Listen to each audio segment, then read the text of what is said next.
आभाळाने उड्डाण नाकारलेल्या पंखांना गरुडाचे सामर्थ्य देणारे, माणसाला माणूस म्हणून जगण्याचा अधिकार प्राप्त करून देणारे, गुलामाला गुलामीची जाणीव करून दिली की तो बंड करून उठतो असा आत्मविश्वास देणारे, जगाच्या इतिहासातील रक्तहीन क्रांती करून समाज परिवर्तनाची लढाई यशस्वी जिंकणारे, या भारतभूमीचे सच्चे सुपुत्र, थोर कायदेपंडित, जगविख्यात अर्थतज्ञ, भारतीय राज्यघटनेचे एकमेव शिल्पकार डॉक्टर बाबासाहेब आंबेडकर यांच्या 126व्या जयंतीनिमित्त त्यांच्या क्रांतिकारी विचारांना विनम्र अभिवादन व या भारतभूमीतील प्रत्येक नागरिकाला या जयंतीनिमित्त मनपूर्वक सदिच्छा. डॉक्टर भीमराव रामजी आंबेडकर, समस्त भारतीयांचे बाबासाहेब आंबेडकर, एक विलक्षण, अद्भुत, आश्चर्यकारक व्यक्तिमत्व, जगाच्या पाठीवर ज्यांच्या बुद्धिमत्तेची तोड आजही सापडत नाही, जगाच्या इतिहासातील एक सर्वोत्तम विद्यार्थी म्हणून ज्यांचा गौरव झाला.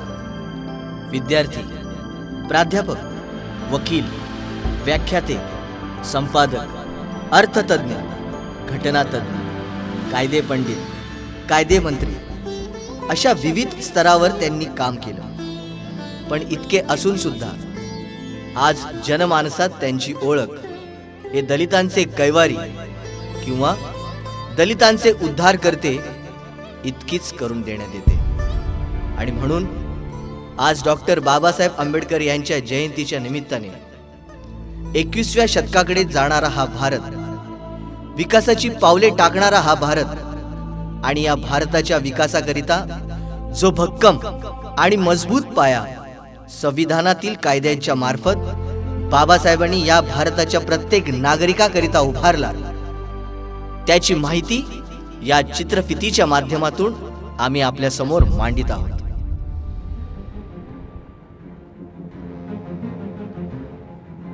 संविधान हे डॉक्टर बाबासाहेब आंबेडकर यांनी देशाला दिलेले सर्वात मोठे योगदान आहे. परंतु आधुनिक भारताचे स्वप्न डोळ्यासमोर ठेवून त्यांनी जे कार्य केले आहे, त्यामुळेच आजचा प्रगतीकडे वाटचाल करणारा भारत देश आपण पाहत आहोत. त्यांच्या या महान कार्यामुळेच संपूर्ण विश्वात त्यांची ओळख father of a modern India अशी आहे.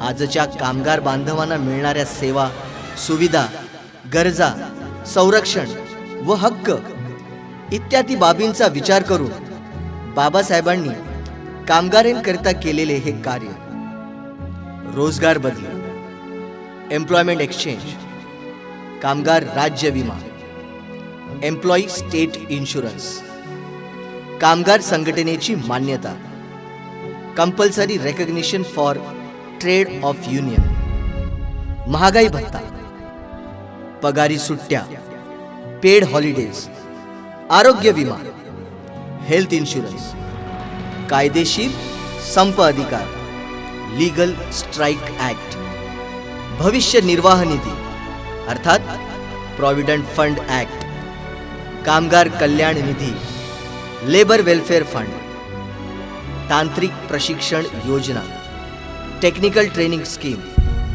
आणि सर्वात महत्त्वाचं, पूर्वीचा कामगार हा 12 तास काम करीत असे, त्याचे कामाचे हे तास कमी करून 8 तास करण्याचं मोठं योगदान हे बाबासाहेबांचं आहे.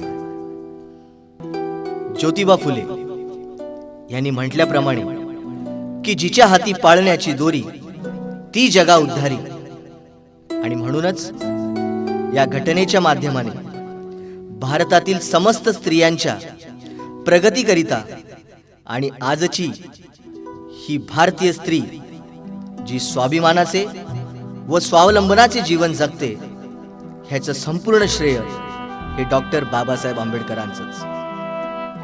पालकत्वाचा अधिकार, राईट टू गार्डियनशिप, मालमत्तेचा अधिकार, राईट टू प्रॉपर्टी, फारकतीचा अधिकार अर्थात राईट टू डिवोर्स, ज्या भारतीय स्त्रीला आपल्या जीवनातील कुठलाच निर्णय घेण्याची मुभा नव्हती, अशा स्त्रीकरिता हा वेगळ्या पद्धतीचा कायदा त्यांनी संविधानाच्या मार्फत निर्माण केला.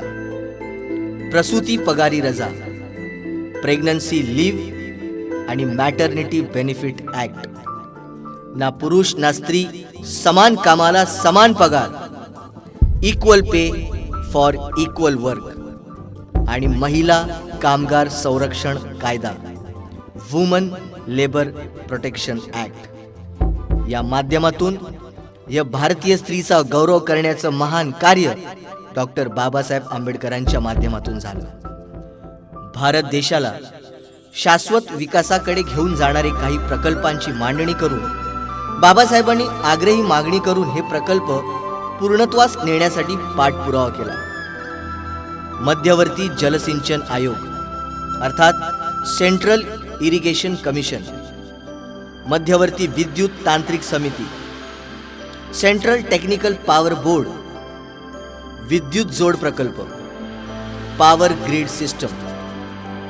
आज महाराष्ट्रात आपण पाहतो की शेतकरी आत्महत्या करतात, परंतु याच्यावरती तोड बाबासाहेबांनी यापूर्वीच सुचवली आणि ते म्हणजे नदी जोड प्रकल्प अर्थात रिव्हर ग्रिड सिस्टम. ओरिसा नदी प्रकल्प, ओरिसा रिव्हर व्हॅली, दामोदर खोरे प्रकल्प, दामोदर व्हॅली प्रोजेक्ट, हिराकूड धरण, भाकरा नांगल धरण. भविष्यात वीज आणि पाणी याचा तुटवडा निर्माण होऊ शकतो हे लक्षात घेऊन या पद्धतीचे प्रकल्प यापूर्वीच या भारतात सुरू केले. डॉक्टर बाबासाहेब आंबेडकर हे जागतिक कीर्तीचे अर्थतज्ञ होते. स्वतंत्र भारताच्या अर्थनीतीचे ते प्रणेते होते, यात तीळ मात्र शंका नाही. देशाच्या अर्थव्यवस्थेवर देशाच्या प्रगतीचे स्वप्न पाहता येते. यासाठी बाबासाहेबांनी देशाच्या अर्थव्यवस्थेची नियोजनपूर्वक मांडणी केली आहे. अर्थव्यवस्थेची तरतूद, प्रोव्हिजन ऑफ फिनान्स कमिशन, भारतीय सांख्यिकी कायदा, इंडियन स्टॅटिस्टिकल लॉ, राज्य विभागणी आयोग, स्टेट डिव्हिजन कमिशन. आणि आपल्या सर्वांच्या माहितीसाठी भारतीय रिझर्व्ह बँक अर्थात रिझर्व्ह बँक ऑफ इंडिया. आणि तुम्हा आम्हा सर्व भारतीयांकरिता सर्वात महत्त्वाचं घटनेच्या माध्यमातून दिलेला या भारतातील नागरिकाकरिता सर्वोच्च हक्क म्हणजे राईट टू वोट अर्थात मतदानाचा अधिकार. या मतदानाचा अधिकार बजावूनच आपण आपलं राज्य आणि आपलं सरकार निर्माण करतो. पुन्हा एकदा समस्त नागरिकास डॉक्टर बाबासाहेब आंबेडकर यांच्या 126व्या जयंतीनिमित्त पुन्हा एकदा मनपूर्वक शुभेच्छा.